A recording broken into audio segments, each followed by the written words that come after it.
Hello and welcome to the Creative Problem Solving module. My name is Victoria D'Ambrosio. I'm a mindset coach, and today we're going to talk about how our brain is a muscle that we can use and strengthen to increase our creative problem solving muscles. So let's kick things off. First, let's understand how we process information. So I want you, as long as you're not driving, you're at your desk, to close your eyes for a second and do a little experiment with me, right? So you're going to close your eyes.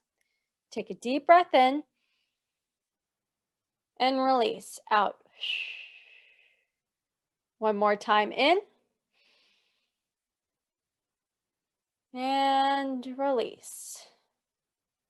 Okay, keep your eyes closed. And so now I want you to take notice of your surroundings. I want you to listen and hear and notice if there's anything you can pick up on, any sounds. Maybe a bird chirping, someone walking down the hallway. Just take notice of what you hear. Also want you to take notice of any smells, anything. Maybe there's, a candle burning, some perfume you're noticing on yourself. Maybe the trash hasn't been taken out. Now, I want you to notice what you feel. Maybe it's the chair and how that feels. Maybe it's how the clothing feels on your body. Just take notice of what's going on around you.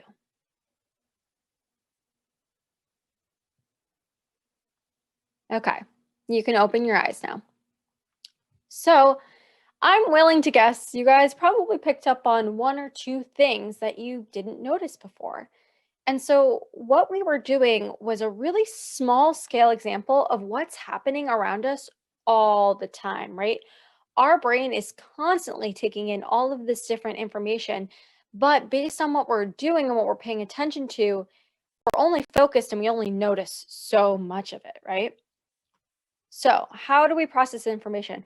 Going off of that example, our brain processes 400 billion bits of information per second, but we are only consciously aware of 2,000 bits of the 400 billion. So that's less than 0.1%. So 99% of the information of all the data points that our brain is taking in from the different five senses that we're picking up on everything that's going around, we're only taking in consciously less than 0.1%. Okay? It's pretty crazy, right? But this is what's happening, okay? And so if we're only consciously aware of less than 0.1% of what's going on, I think we can all agree that it is possible that there might be other interpretations to what we're experiencing, maybe things that we're not picking up on, maybe other opportunities that we're not aware of because it's not coming to our conscious awareness.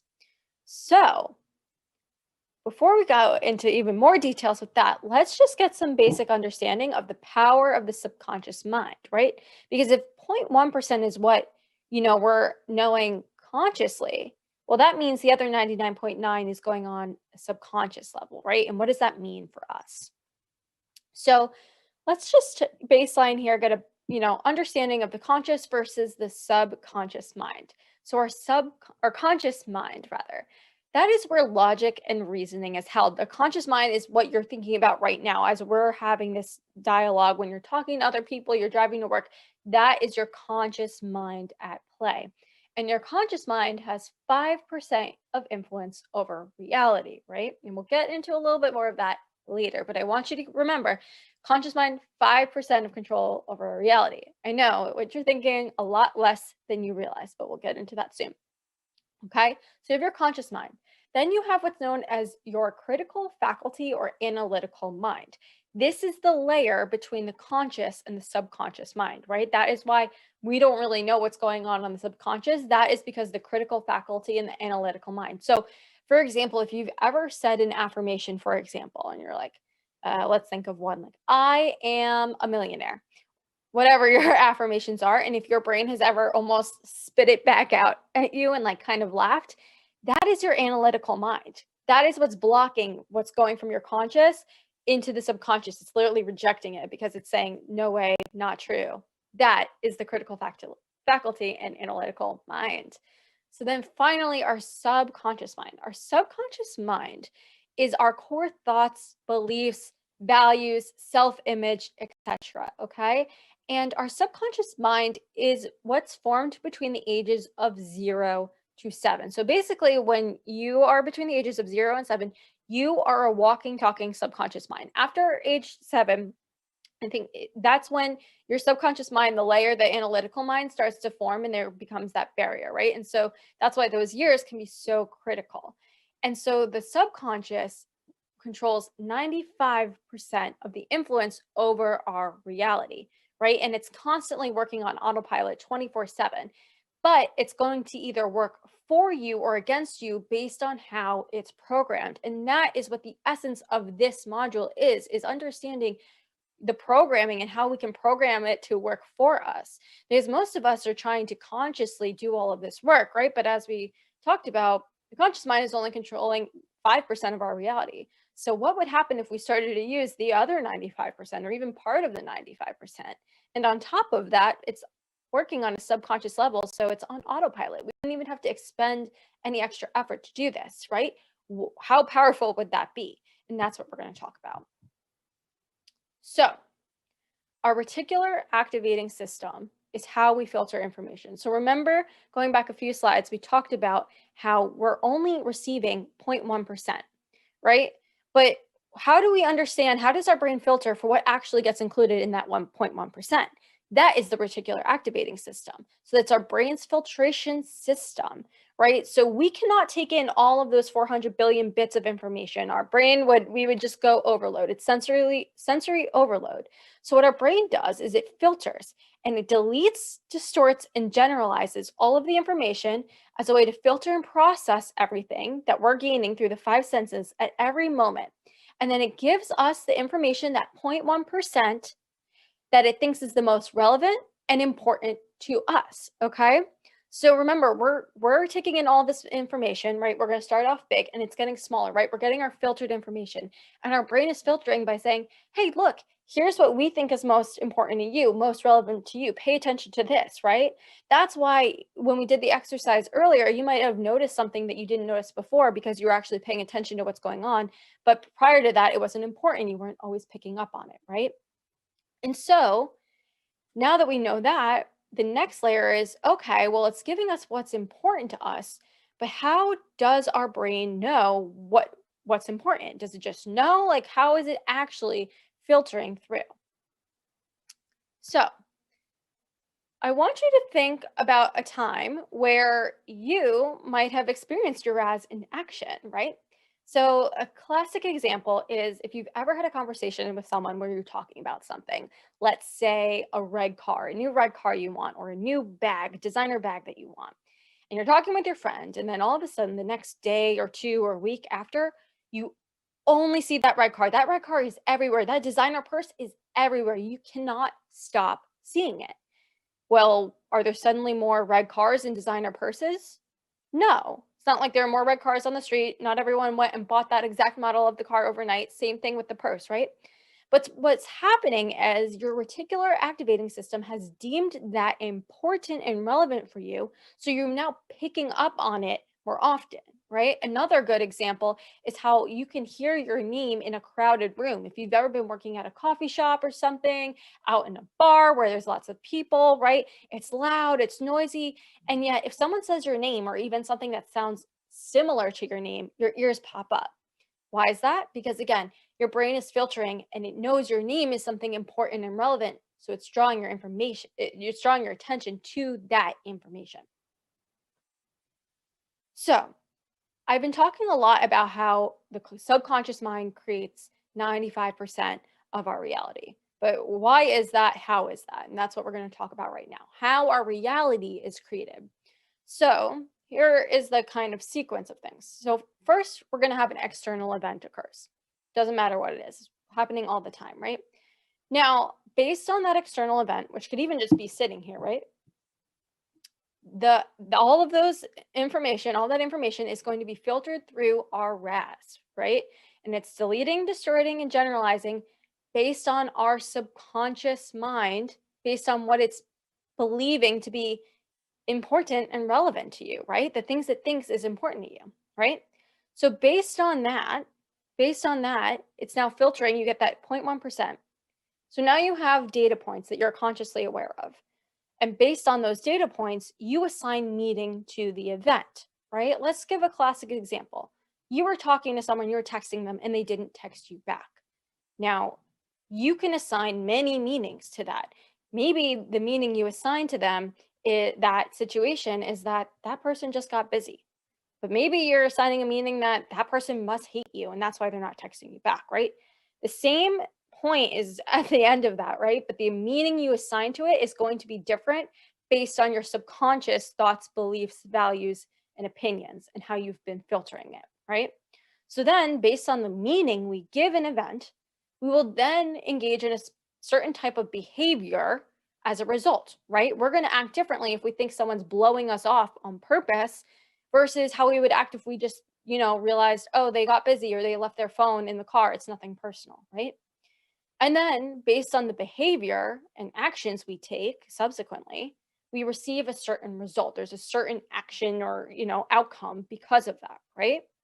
And so you can see through this lens of how our subconscious mind is controlling 95% of our reality, because our subconscious mind is what's not only controlling the filtering of what information we actually receive, because it's what's deleting, distorting, and generalizing everything, but it's also playing into how we're assigning meaning to that event. And then the actions and the reality come from that. Okay. So that's a really, really big piece of this. So, if we know our subconscious is really important, then we want to make sure our subconscious is, you know, actually giving us information we want. It's actually working for us, okay? And like I said, our RAS is programmed based on our subconscious thoughts, values, and beliefs. That's how it's filtering, right? But a common misconception is that, well, my conscious thoughts must equal my subconscious thoughts. It's all my mind. Clearly, my mind knows what I want, knows what I mean, knows what's important to me. But that's actually not the case. And there's often a misalignment between your conscious thoughts and desires and your subconscious thoughts, okay? There's usually a misalignment there. And that's where things, come in. So again, our RAS is filtering 24/7 and it's either working for us or against us based on our subconscious programming. So it's really important to not only understand what your subconscious programming is now, right? And then also going forward, how can we make sure we're talking to our RAS, we're programming it to get what we want? And that's where this program will come in. And just to kind of go off of that quickly, if you're wondering what your current RAS like in subconscious program is, it's a direct reflection of your reality, right? Your subconscious is controlling your reality. So that's going to be a really, really key indication to what kind of beliefs you have subconsciously. It's going to be the reflection of your reality. Okay. So, how do we program your RAS for your benefit? Number one, we need to be specific when we're talking to our RAS. So let's say you want more money, right? If you say things like thinking about more money, just in general, more money, here's what's going to happen with your RAS. You're going to be walking outside, and all of a sudden you're going to notice that there's a dollar bill on the floor. So you're going to pick it up, right? And maybe before you wouldn't have noticed the dollar. You might have walked, but because your RAS was programmed for more money, then you notice the dollar. And so what'll happen is your RAS is going to say, okay, check, she got more money. But did you really want $1? I mean, it technically satisfies the requirement, or did you want $1,000? Or did you want $10,000, right? You have to be specific because your RAS takes everything you say literally. Okay? So be specific. Number two, kind of going off the everything being taken literally, is that our RAS does not understand negations. Okay. So a negation is a word like not. So that's why, for example, I say, don't think about an elephant.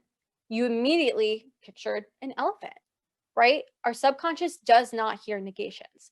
So what does that mean for you? If you're saying something along the lines of, I don't want to be poor, what your subconscious hears is, I want to be poor, right?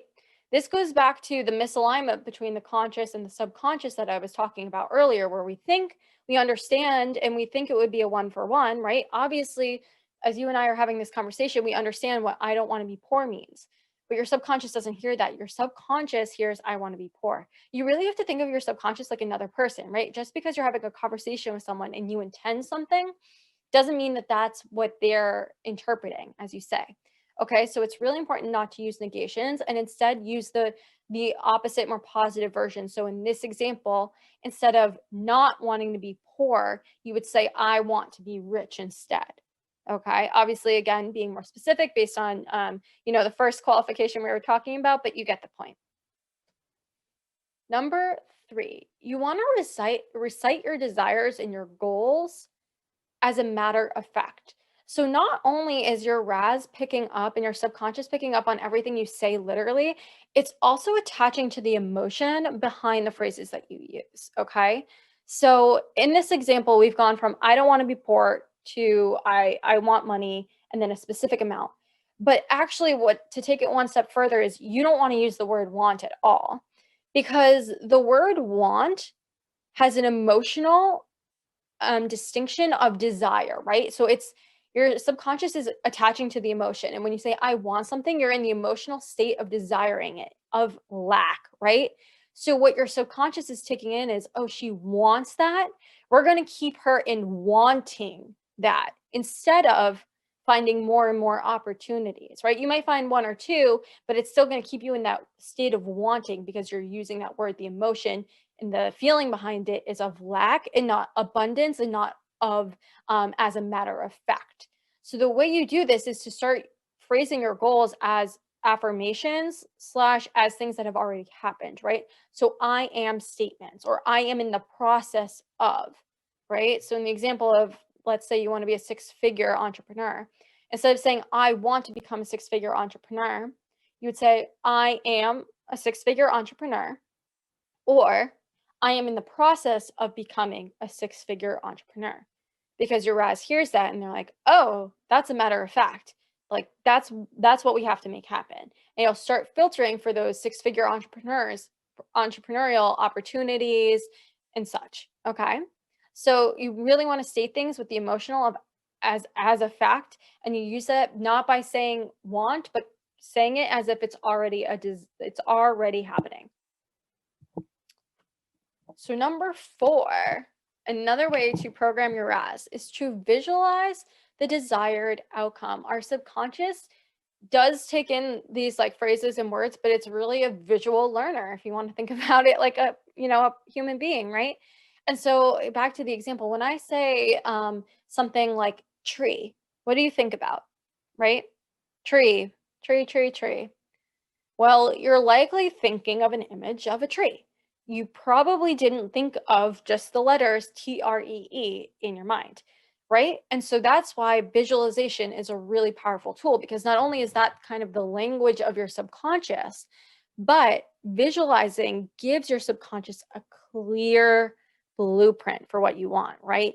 So it even goes back to I don't want to be poor. Well, what does that mean? It means being rich. And if you were to visualize not being poor, you would be visualizing, a lot of wealth, maybe material items, a big house, a fancy car, whatever it is, right?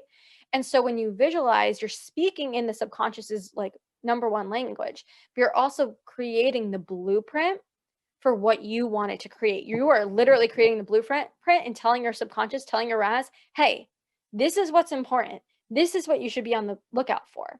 And so when you're visualizing, really be specific. Okay.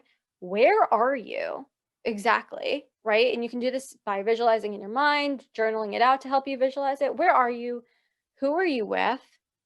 What are the feelings? What are the emotions? If you can get very clear and almost bring yourself into that moment and feel those feelings, that is a really, really, really powerful blueprint to kind of kick your RAS into gear and get it to start looking for these opportunities. Visualization is something a lot of really successful, even Olympians use, visualizing themselves crossing the finish line, winning the gold medal. That is how powerful this is. So the clearer you can make your visualization, the more emotionally charged you can make your visualization, the better.